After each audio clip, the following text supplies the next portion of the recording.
All right, guys, getting a little set up here on a little perch drop.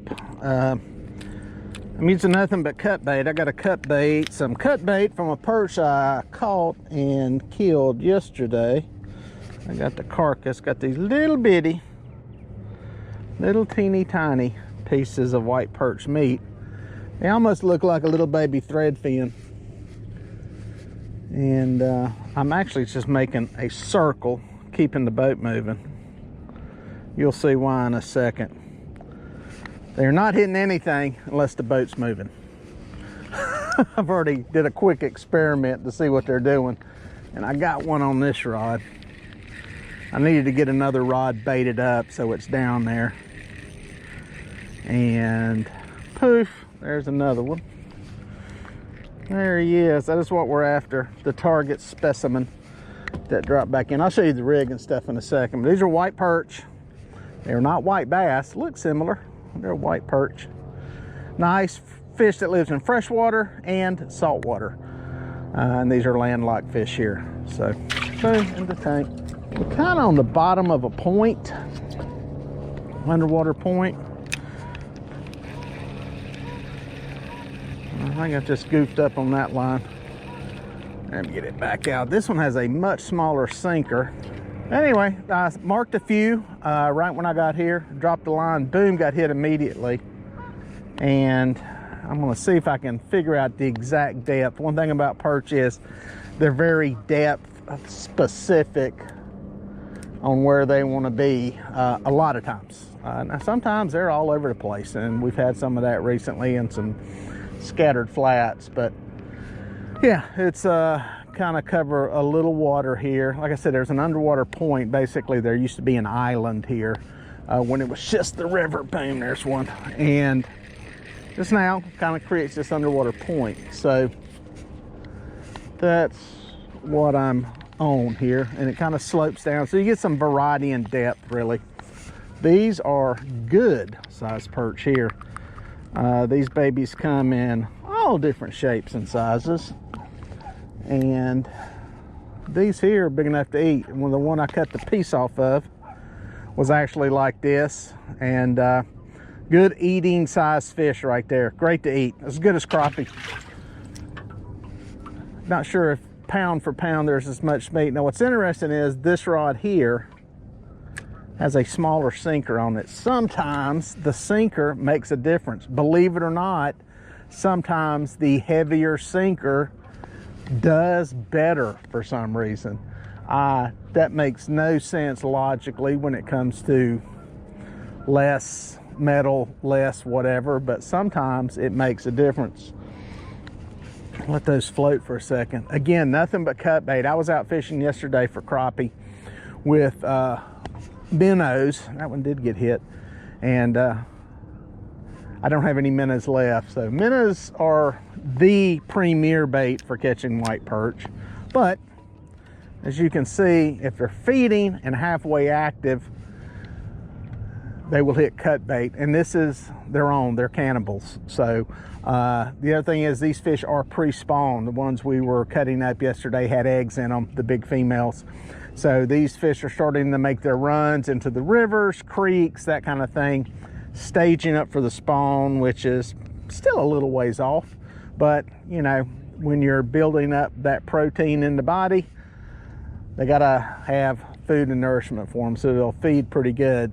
Generally it's the females. You can still catch males, but a lot of times the males are more looking, and they're kind of the first ones looking and seeking and all that kind of stuff. So let's see if we can get back on these little babies. I've come up a little bit shallower. I'm sitting right at the end of that point in about 20 feet. I may be too shallow. We're gonna see here. It looked like some of this stuff was a little bit deeper into the river channel. We're rolling off that point now, and we're gonna see if they're actually in some of this deeper water. Like I said, only moving about 0.4, 0.5, and you'll come across a pocket of them. You'll pick one up, pick two up. They're not schooled up. These fish are not stacked up like you've seen in some other videos that I've done, to where there's just a lot of them. I'm gonna try to aggravate them a little bit here. Some days it's just leave the rod alone, Some days they need to be aggravated to get them to hit. You kind of have to play around and see what's working. I thought I was onto something there. I had some very quickly, and again, I didn't throw a waypoint down, and I might have got off of them just a little bit. I'll drift back over into the deeper water and see if that pays off. This here, some fish holding onto the bottom pretty tight. Can't tell if they're perch or not. Usually they're broken up more off the bottom. I almost want to say that stuff there looks more like maybe some bait held to the bottom, or it is 100% inactive perch. Usually there's little streaky lines and stuff.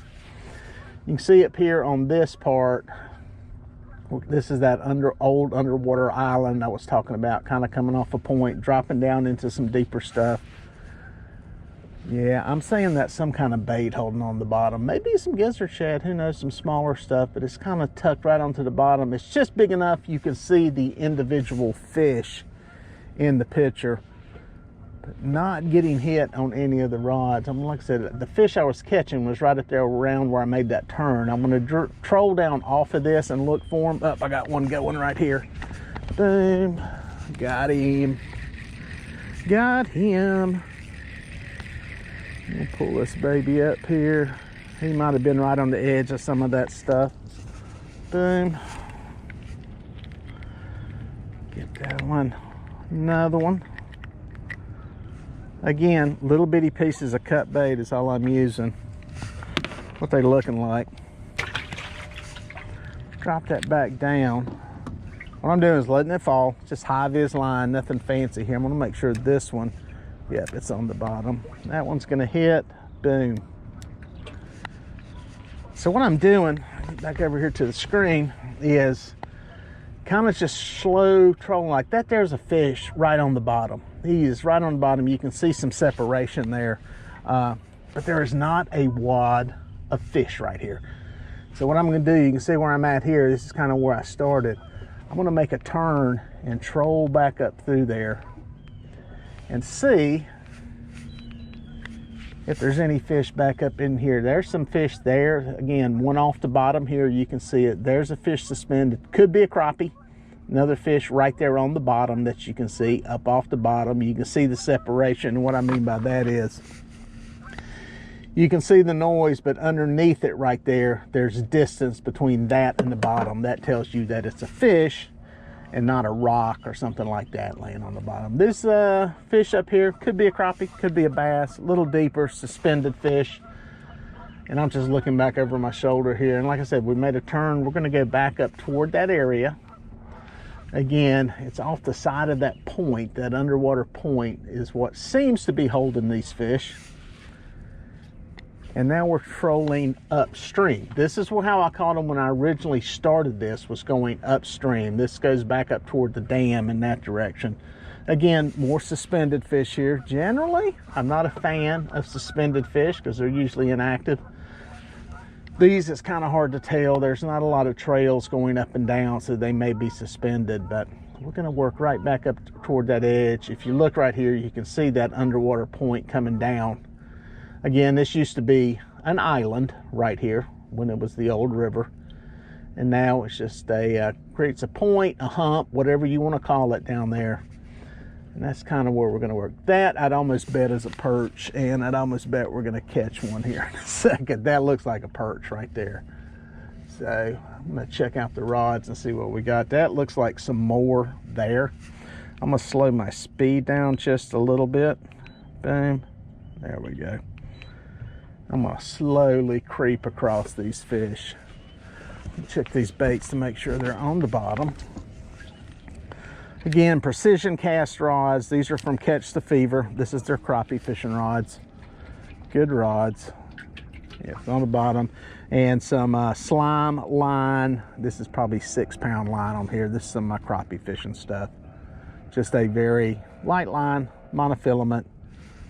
All you need. You can go with braid, and I've got rods that have braid on them. I'm gonna double check bait on this one. And the braid works great, really telecasts the bite, especially if you're getting subtle bites with crappie. Again, high-low rig. We got a hook here, a number 6 J hook, octopus hook. It's snelled, and a small sinker on this one. Maybe too small, I don't know. Drop it down there. Let that one drop right there. And again, we're not marking a ton. Again, letting it go. You see the lines coming off, coming off, coming off, coming off. Boom, it's on the bottom. So knock it into gear. You can tell this one is on the bottom because the tip is just moving a little bit. That is it digging in to some of the silt and stuff on the bottom.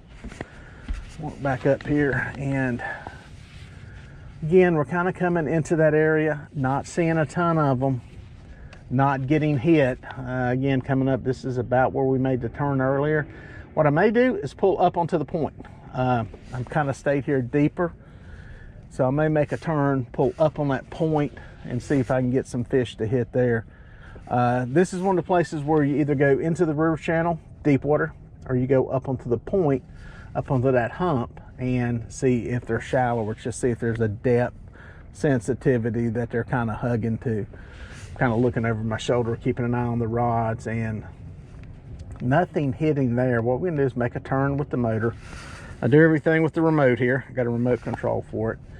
And we're gonna turn slightly, bump up the power just a little bit, and we're gonna pull up onto this point.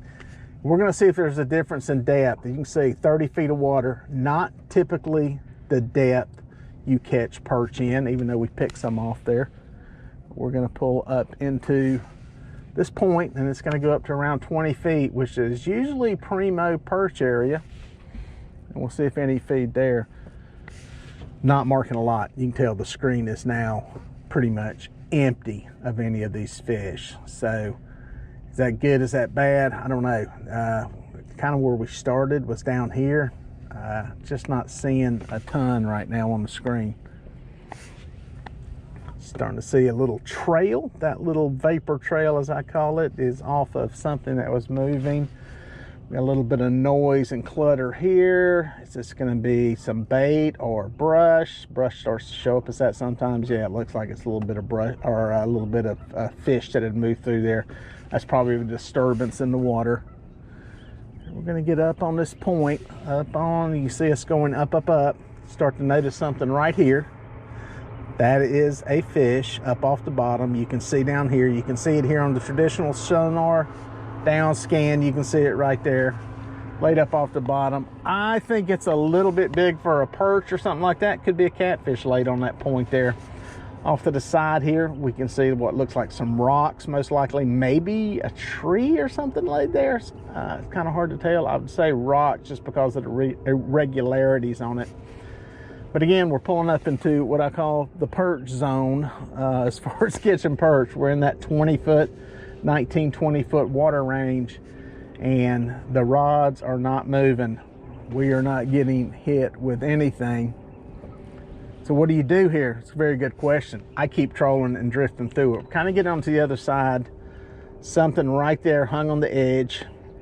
You can see some of this noise here, like this. That could be some type of limb or brush, because that is attached to the bottom there. Could be an old log or something laid on the bottom.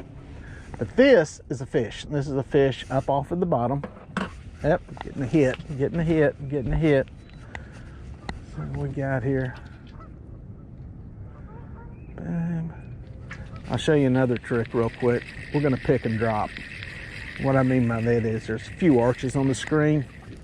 Sometimes that bait going through the water column and dropping back down, and those baits were not vertical because we came up shallow and the baits had been in like 30-some feet of water. The line was kind of out at an angle. For whatever reason, the closer to vertical you can keep your lines, it seems like the better the odds are of getting hit. Don't know why that is. I've just noticed over the years, if you get too much of a kind of flat line, flatter angle, it seems like the steeper the angle, the better. Boom. Boom. Let's go see what that screen looks like again. But again, we're starting to roll back off. We're into about 30 feet of water. and stuff starts to look very, very scattered through here. There's more fish. That's looking smaller fish. I'm almost gonna say shad. Very small signature there when you just start to see that little bit of red. Not looking good. What are we rolling into here? This is where you got to kind of pay attention. You start to see something like this, all of a sudden you can get a clear signature of a tree. That could be like a cedar tree, Christmas tree with some limbs, but no, it's looking more like bait fish now. We're gonna keep pulling through here.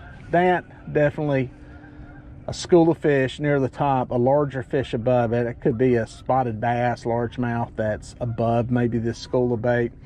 You can see it very clear on here. This is a school of shad, most likely, is what my guess is. We're gonna pull across.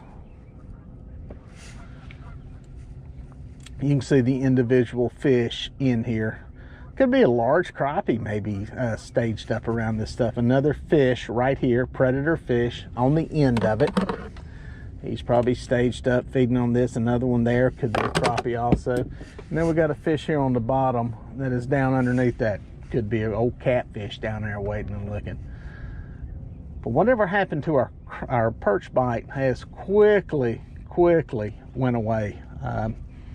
We got a couple of them very quick and poof, they're gone. What I'm gonna do is run down the middle of this channel now, down to right in here off this end. It's another zone that for whatever reason they can almost figure out. It comes to a point there in the deep water. We're gonna try that. Again, schooled up bait fish here. This now is a good example of what could be some brush on the bottom right there. I don't know, I see individual, when you start to get set right there, that's a tough read at this speed. Another thing about using the down scan, if you're going about 2-3 miles an hour, I don't know if those are individual fish with some bigger stuff above it. So we would definitely be seeing it on the rods hanging up. Yeah, you can see the individual fish in there now. Smaller bait fish though. But what we're gonna do is go right down through here into this area up here. And there's another predator fish up above this school. Probably got it pushed down, hugging onto the bottom. But you can see that there. And not a single bite. We have, oh, there we go. We're getting hit by something here.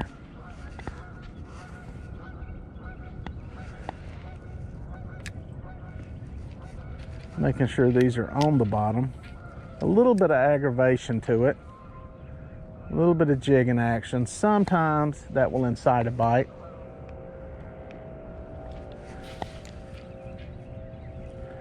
And sometimes even a radical jigging action like that will help.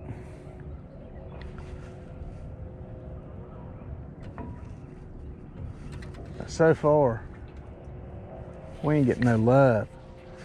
It's crazy how you can get on some fish and get bit pretty quickly and put several in the boat and then boom, they're gone. Did you just catch the 2 that were there? 2 or 3? I don't know. My guess is the fish are on the move. This is the time of the year when they start to make their moves and it's hard to get them schooled up. The fish we were catching yesterday, let's walk back up here. More fish here. They're here. There's not a ton of them. And that makes it tough. They become scattered. And again, most likely that could be some crappie up there. Again, around another school. Maybe some gizzard shad. But that is a bigger fish there. I'm going to bet crappie or bass right there around a school of bait. You can see the individual fish in there. Possibly another one right in the middle of it, maybe on the other side of it. Larger fish sitting over the top of it. And again, you don't know exactly what those fish are. Could be bass, could be crappie, could be a catfish, could be a smaller catfish in there feeding. Again, another what appears to be a fish right there, hugging the bottom. You can see it there, separation on the bottom there. We are just not hitting any perch in the head coming through here. So what do you do in this situation? Well, you got a couple of choices. One, like I said, we're gonna troll on down to the bottom of this point, kind of where I started and mark fish to begin with. and we're going to try that. If that doesn't work, we're just going to pick up and make a move. It's just, you know, it looked good right when it started, but either A, we got off the fish, or B, the fish are just moving. Like I said, this is the time of the year when these fish, this is, you know, the March time frame, March and April, these fish are making moves, and it's why they're not schooled up. You don't see any really big schools of perch this time of the year. It's possible you could get some certain times of the day that may be up on a point somewhere feeding, but it's just hard to find them stacked up in schools in a lot of places. Of course, this is going to vary depending on where you're at, but it can be tough to find them schooled. You get later on in the year, and man, you get these things schooled up, and you're catching them 2, 3 at a time, and they're fired up. Same thing in the middle of the winter. But this is that transition period into, you know, pre-spawn, and it's when they can become, I ain't gonna say inactive, but harder to catch. You just have to cover water. That's what we were doing yesterday, covering water and just picking off a few of them. You've heard me say before, crappie fishing, we're picking at them. It's kind of what we did yesterday on catching the fish. It was a lot of picking. Pick off one here, pick off one there, and it's kind of the way it worked. There's fish starting to show back up. I'm kind of getting to where I started pulling through here, and slow the boat down. We're at pretty good speed. We're doing about 0.6, but I'll show you the screen again. You can see more suspended fish here, larger fish suspended up off the bottom, some small stuff right on the bottom. We're about to where I started marking stuff. You can see kind of where my little circle started. What we'll do is we'll pull on down through here. Some stuff, there's some little shad in here. You know, there's life around. There's probably some perch in there somewhere.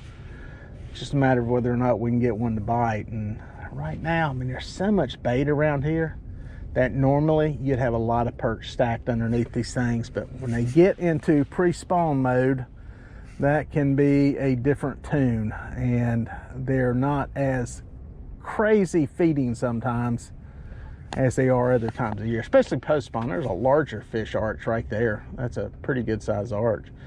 And yes, that is a boat dock going down the lake right there, folks. That thing is moving, just so you know. That is a boat dock that is floating. It's got a pontoon boat in it. That's how they move some of these things. So it's yeah, well, some of the fun stuff you see when you're out here on the water. But another fish right on the bottom. Just a lot of inactivity. Just nothing that is crazy lit up and on fire right now.